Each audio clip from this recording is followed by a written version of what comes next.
ดีราชธานีแต่เก่าก่อนคือเราชาวมอญมองย้อนอดีตกา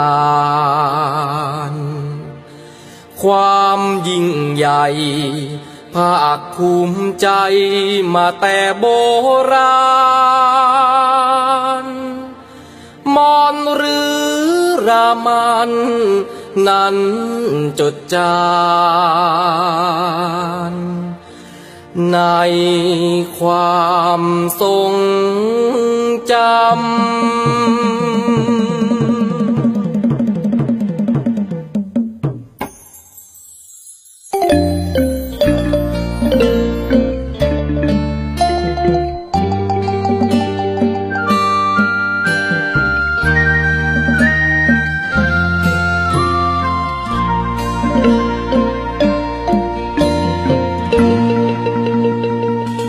วันแรมหนึ่งค่ำจดจำคือวันสร้างเมืองเดือนสามลือเลืองคือเมืองหงสา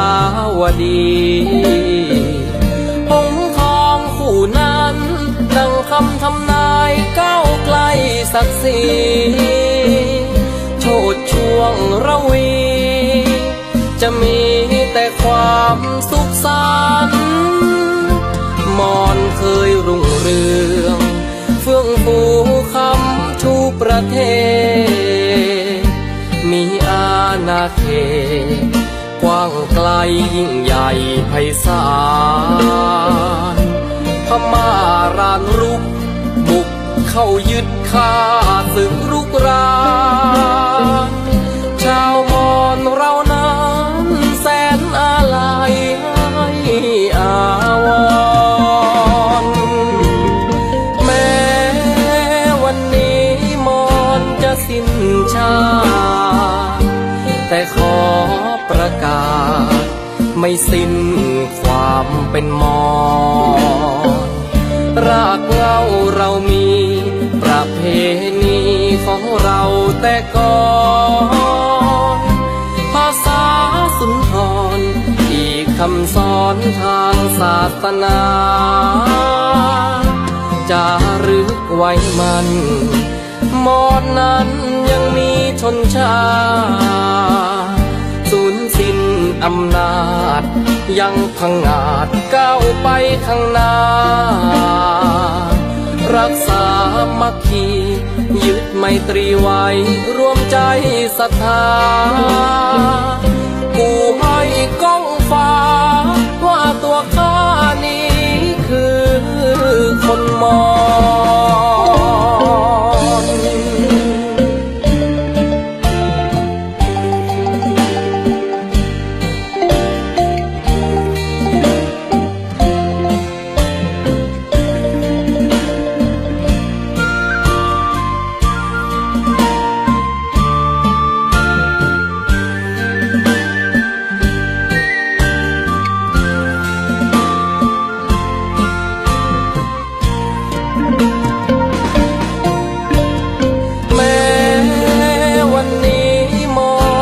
สิ้นชา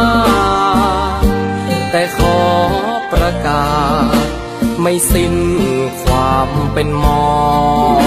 ญรากเหง้าเรามีประเพ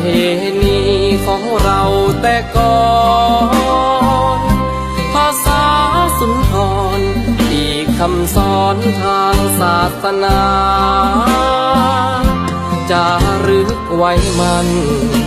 มอญนั้นยังมีชนชา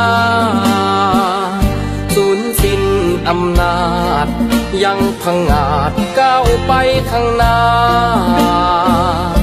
รักษามัคคียึดไมตรีไว้รวมใจศรัทธากูให้ก้องฟ้าว่าตัวข้านี้คือคนมอญกูให้ก้องฟ้าว่าตัวข้านี้คือคน